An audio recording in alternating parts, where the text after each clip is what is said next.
ওম নমঃ শিৱায় নমস্কাৰ বন্ধুসকল পুনে এটা গুৰুত্বপূৰ্ণ ভিডিঅ'লৈ স্বাগতম জনাইছোঁ। আহি থকা বিশেষকৈ এই জুন মাহ আৰু জুলাই আগষ্ট এইকেইটা মাহত বিশেষকৈ কৰ্কট ৰাশিৰ জাতক জাতিকাসকলৰ বাবে অত্যন্ত শুভ হ'বলৈ গৈছে। বিশেষ কিছুমান তথ্য আপোনালোকৰ বাবে লৈ আহিছোঁ। এই ভিডিঅ'টোৰ জৰিয়তে আপোনালোকে জানিব পাৰিব।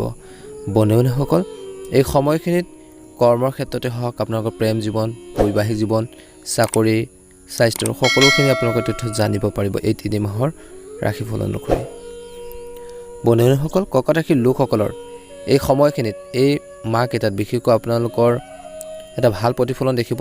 নতুন মানুহৰ লগত সমান সম্পৰ্ক গঢ় লৈ উঠিব আৰু তেওঁলোকৰ পৰা আপুনি বহুত উপকৃত হ'ব। পৰিয়ালত সুখৰ পৰিৱেশ আপোনালোকৰ এই সময়ত সৃষ্টি হ'ব। আপোনালোকৰ যদি এটা ইচ্ছা আছিল ফ্লেট হওক বা ঘৰ কিনাৰ, তেনেকুৱা ধৰণৰ এটা ইচ্ছা বা সপোন পূৰণ হোৱাৰ দিশত আগবাঢ়িব। বাহন ক্ৰয় কৰাৰ বাবে প্ৰবল সম্ভাৱনা দেখা পোৱা গৈছে এই 3 মাহত। পৰিয়ালত শুভৰ কামবোৰ হ'ব। আপোনাৰ সামাজিকভাৱে যি সন্মান বৃদ্ধি পাব। প্ৰতিযোগিতামূলক পৰীক্ষা দিয়াসকলে হয়তো সফলতা লাভ কৰিব পাৰিব। দেশৰ ভিতৰত বা বিদেশ ভ্ৰমণৰ সম্ভাৱনা আছে, সেইবোৰৰ পৰা আপুনি লাভৱান হ'ব। আৰ্থিক অৱস্থা আগতকৈ ভাল হ'ব। বন্ধুসকল এই সময়খিনিত কিন্তু কিছুমান সাৱধানতাৰ অৱলম্বন কৰিব লাগিব। যেনে এইকেইটা মাহত ধন সম্পৰ্কীয় বিষয়ত বিশেষ সাৱধান হোৱাটো প্ৰয়োজন আছে। যদি কোনো গোচৰ আপোনালোকৰ আদালতত চলিছে, কিছু লোকৰ ইয়াৰ সিদ্ধান্ত আপোনালোকৰ পক্ষত হ'ব পাৰে। ৰাজনীতিৰ লগত জড়িত লোকসকলে হয়তো ডাঙৰ কলংকৰ সন্মুখীন হ'ব পাৰে। গতিকে সাৱধান হ'ব। যিকোনো ঠাইত কথা বতৰা কৰোঁতে হওক, আপোনালোকে আগবাঢ়োতে হওক সাৱধান হ'ব লাগিব, যাৰ বাবে আপোনালোকৰ সন্মান প্ৰভাৱিত হ'ব পাৰে। ছাত্ৰ ছাত্ৰীসকলে এইকেইটা মাহত বিশেষকৈ অতি কঠোৰ পৰিশ্ৰম কৰিব লাগিব, যাৰ বাবে উৎকৃষ্ট ফলাফল লাভ কৰা হ'ব। এই সময়খিনিত জুনৰ পৰা বিশেষকৈ এই আগষ্টৰ সময়লৈকে ব্যৱসায়িক দৃষ্টিকোণৰ পৰা সময় অলপ কোমল হ'ব। বিশেষ যত্ন লোৱাটো প্ৰয়োজন আছে। চাকৰি আৰু ব্যৱসায়ত আপোনালোকৰ কিছু সমস্যা আহিব পাৰে, কিন্তু সেই সমস্যাখিনি আপোনালোকৰ বিষয় আছে, সহকৰ্মী আছে বা আপোনালোকৰ যিসকলৰ লগত আপোনালোকৰ লেনদেন আছে, ভাল সুসম্পৰ্ক আছে, তেওঁলোকৰ আচৰণত হঠাৎ আপোনালোকৰ পৰিৱৰ্তন হ'ব পাৰে বুলি কৈছে, যাৰ বাবে আপুনি অবাক হ'ব পাৰে, দেখি আচৰিত হ'ব পাৰে। কিছুমান ক্ষেত্ৰত আপোনালোকক সহায় নকৰিব পাৰে বুলি কৈছে। পুৰণি বন্ধুসকলে হয়তো আপোনালোকৰ বিৰুদ্ধে থিয় হ'ব পাৰে কিছু ক্ষেত্ৰত, গতিকে সাৱধান হ'ব লাগিব। আপোনাৰ সফলতা আৰু কৃতিত্বক লৈ কিছুমান মানুহে এই সময়খিনিত কৈছে যে ঈৰ্ষা কৰিব পাৰে, হিংসাৰ উপজিব পাৰে বুলি কৈছে। যদি আপুনি চাকৰি কৰি আছে তেন্তে আপুনি কিছু অফাৰ পাব পাৰে, ভাল এটা আগবাঢ়ি যোৱাৰ ক্ষেত্ৰত সুযোগ পাব পাৰে। চাকৰি এৰি যোৱাৰ সম্ভাৱনা থাকিব পাৰে কিছু লোকৰ। ব্যৱসায়িক দৃষ্টিকোণৰ পৰা সময় ভাল নহয় বুলি কৈছে, কিন্তু ৰিস্ক লোৱাৰ পৰা আপোনালোকে সাৱধান হ'ব লাগিব। ৰিস্কি কামত তৎক্ষণাত আপোনালোকৰ লোকচান হ'ব পাৰে, গতিকে সাৱধানে আগবাঢ়িব লাগিব এই সময়খিনিত। বাকী খবৰ দেখা পোৱা গৈছে জুলাই আৰু আগষ্ট মাহৰ এই সময়খিনিত ব্যৱসায় ক্ষেত্ৰত এটা ভাল প্ৰতিফলন দিয়ে।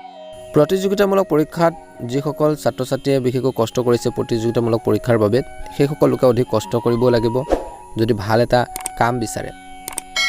যদি আপুনি চাকৰি বিচাৰিছে তেন্তে বিশেষকৈ এই জুন, জুলাই আৰু আগষ্ট এই সময়খিনিত বিশেষকৈ আপোনালোকে সফলতা লাভ কৰিব পাৰে। কষ্ট কৰি যাওক, নিশ্চয়কৈ সফল হ'ব। বৰ্তমানৰ চাকৰিটোত যিসকল বা কিবা এটা জব কৰি আছে, আগবাঢ়ি যোৱাৰ সুযোগ থাকিব। ব্যৱসায় গতি লাভ কৰিব। পাৰিবাৰিক সমস্যাবোৰ ক্ৰমান্বয়ে সমাধান হ'ব বুলি কৈছে। বৈবাহিক জীৱনতো স্থিতিশীলতা আহিব। বিশেষকৈ জুন মাহৰ এই সময়খিনিত আপোনালোকৰ প্ৰেম বাঢ়িব, ইজনে সিজনৰ অনুভৱক বুজি পাব। কিন্তু পৰিস্থিতিৰ হঠাৎ ইতিবাচক পৰিৱৰ্তন আহিব পাৰে এইকেইটা মাহত, গতিকে ধ্যান ৰাখিব লাগিব। সমস্যাবোৰ আহিলেও আপোনালোকে সকাহ পাব। নিজৰ বুদ্ধিমত্তাৰ ফলত আপোনালোকে সমস্যাখিনি সমাধান কৰিব পাৰিব। স্বাস্থ্যৰ ক্ষেত্ৰত কিন্তু যত্ন ল'ব লাগিব জুন মাহৰ এই সময়খিনিত। বিশেষকৈ পৰিয়ালৰ এজন বয়োজ্যেষ্ঠৰ স্বাস্থ্যক লৈ চিন্তাত পৰিব পাৰে। বছৰৰ বিশেষকৈ এই জুন, জুলাই, আগষ্ট এই মাস সময়খিনিত বিশেষকৈ হঠাৎ আঘাত পোৱাৰ সম্ভাৱনা আছে। স্বাস্থ্য সম্পৰ্কীয় সমস্যা বৃদ্ধি পোৱাৰ সম্ভাৱনা আছে। এনে পৰিস্থিতিত বহুত বেছি সাৱধানে আগবাঢ়িব লাগিব বুলি কৈছে। যদি কোনো পুৰণি ৰোগে আপোনালোকক পুনৰ আমনি কৰে এইকেইটা দিনত, বিশেষকৈ তৎক্ষণাত চিকিৎসকৰ পৰামৰ্শ লওক, চিকিৎসা ব্যৱস্থা কৰক বুলি কৈছে। এই সময়খিনিত ঘৰুৱা আৰু ব্যৱসায় দুয়োটাতে আপোনালোকৰ সমন্বয় থাকিব। ইয়াৰ দ্বাৰা আপোনালোকৰ উন্নত ফলাফল পোৱা যাব। আপোনালোকৰ আধিপত্য পৰিয়াল আৰু সমাজত থাকিব। বন্ধু এজনৰ পৰা বিশেষকৈ সহায় পাব বা তেওঁলোকৰ প্ৰচেষ্টাত যিকোনো বাকী থকা ধনো আদায় কৰিব পাৰিব। কিন্তু বিশেষ কিছুমান কথাৰ প্ৰতি আপোনালোকে গুৰুত্ব প্ৰদান কৰিব লাগিব। কেতিয়াবা কোনো কাৰণ নোহোৱাকৈ সৰু সৰু কথাবোৰত আপোনালোকৰ খং উঠিলে আপোনাৰো ক্ষতি হ'ব পাৰে। এই সময়ত যিকোনো ধৰণৰ লেনদেন বা যিকোনো ধৰণৰ আন্দোলনৰ সময় আৰু ধনৰ অপচয় বুলি কৈছে। ল'ৰা ছোৱালীৰ লগত কিছু সময় নিশ্চয়কৈ কটাওক বুলি কৈছে। তেওঁলোকক বিশেষকৈ পথ প্ৰদৰ্শন কৰি থাকিব, কেনেকৈ আগবাঢ়িব, কেনেকৈ সমস্যাখিনি সমাধান কৰিব, জীৱন যুদ্ধত কেনেকৈ জয় হ'ব পাৰি, কেনেকৈ সংগ্ৰাম কৰিব, সেইখিনি আপোনালোকে পাঠ দিয়ক বুলি কৈছে। ব্যৱসায়িক কাম কাজত বিশেষকৈ জুলাই এই সময়খিনিত বুলি কৈছে যে নতুন যোগাযোগৰ স্থাপন হ'ব, সময়মতে পে'মেণ্ট সংগ্ৰহ কৰক, বেছি পলম কৰিলে লোকচান হ'ব পাৰে। কাৰোবাৰ লগত অংশীদাৰিত্ব কৰাৰ আগতে সকলো দিশৰ ওপৰত নিশ্চয়কৈ আলোচনা কৰক বুলি কৈছে। এই সময়খিনিত কাৰোবাৰ লগত অংশীদাৰিত্ব কৰাৰ আগতে আপোনালোকে ধ্যান ৰাখিবই লাগিব। ঘৰৰ ব্যৱস্থা সন্দৰ্ভত স্বামী স্ত্ৰীৰ মাজত কিছু কাজিয়া পেচাল হ'ব পাৰে জুলাই মাহৰ বিশেষকৈ শেষৰ সময়ছোৱাত, গতিকে এই সময়খিনিত ধ্যান ৰাখিব লাগিব।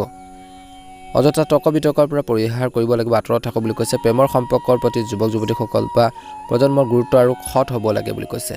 অৰ্থাৎ আপোনালোকে সঁচা কথা ক'ব লাগে আৰু বিশ্বাস ইজনে সিজনৰ ওপৰত বিশেষকৈ বিশ্বাস ৰাখিব লাগে, নহ'লে সমস্যাবোৰ বাঢ়িব পাৰে।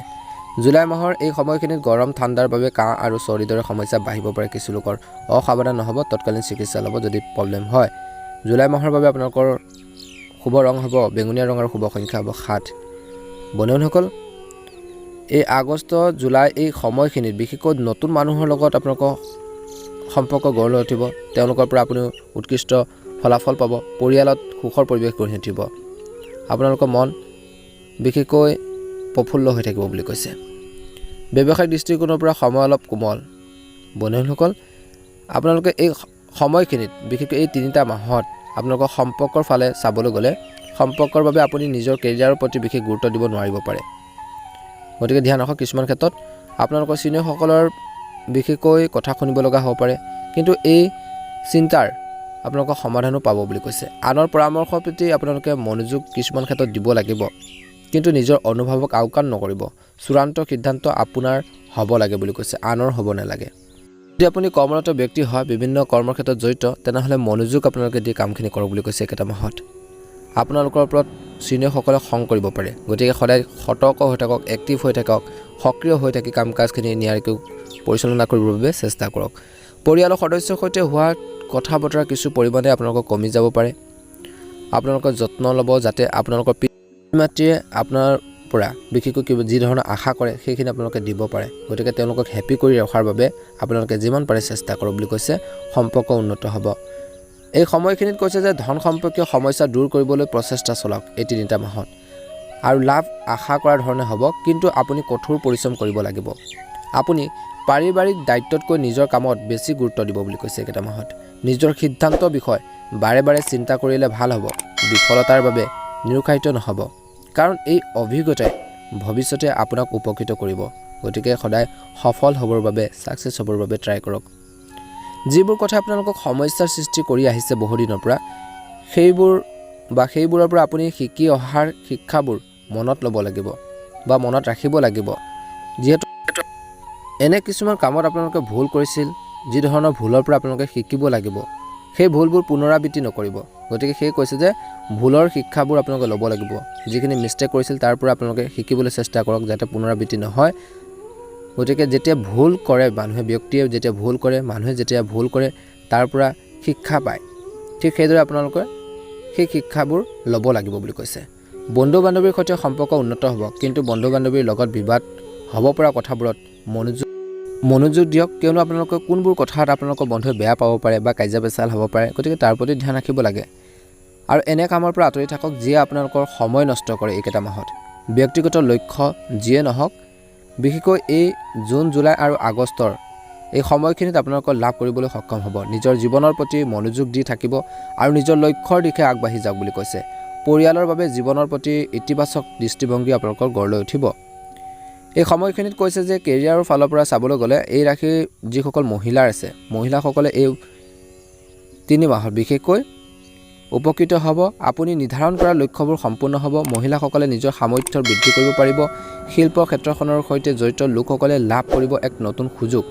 কৰ্মসংস্থাপনত থকা লোকসকলে এই বছৰৰ এই মাজভাগত বিশেষকৈ নতুন সুযোগ লাভ কৰিব, কিন্তু সেইবোৰ গ্ৰহণ কৰাৰ আগতে সেইবোৰ তেওঁলোকে ভালদৰে চিন্তা কৰিব লাগিব। অৰ্থাৎ চাকৰিৰ ক্ষেত্ৰতে হওক বা কৰ্মৰ ক্ষেত্ৰতে হওক, বিশেষকৈ এই সময়খিনিত ইতিবাচক ফল পাব। এইবাৰ আপুনি বিশেষকৈ কৈছে যে নতুন ব্যৱসায় আৰম্ভ কৰিব পাৰিব। একেটা মাহত আয়ৰ বাবে এক উৎসৱ সৃষ্টি হ'ব। নতুন পৰিৱেশৰ সৈতে আপোনালোকে এডজাষ্ট কৰি চলিব পাৰিব আৰু নতুন পৰিচয়ৰ জৰিয়তে আপোনালোকৰ ব্যৱসায় বৃদ্ধি পাব।